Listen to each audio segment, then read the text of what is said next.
দুর্গাপুরে তৈরি হয়ে গেল তারা মায়ের এক নতুন মন্দির। এখন দুর্গাপুরবাসীরা তারাপীঠে না গিয়েও তারা মায়ের দর্শন করতে পারবে এখানে।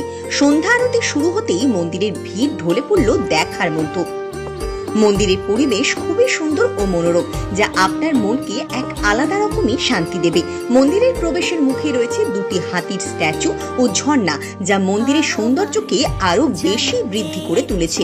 গর্ভগৃহে রয়েছে মা তারার অপূর্ব সুন্দর মূর্তি এবং দেওয়ালে রয়েছে খুবই সুন্দর চিত্র, যা আপনার দৃষ্টি আকর্ষণ করবে।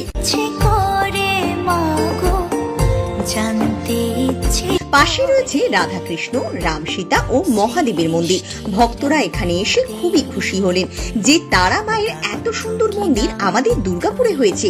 খুবই ভালো লাগছে, মানে বলে প্রকাশ করতে পারছি না, ভাষায়ও প্রকাশ করা যাচ্ছে না, এত সুন্দর মন্দির। গৃহবধূ অত দূর আমাদের যাওয়া সবসময় সম্ভব হয় না, এই জন্য আমরা কাছে দেখছি, আমাদের ভালোও লাগছে।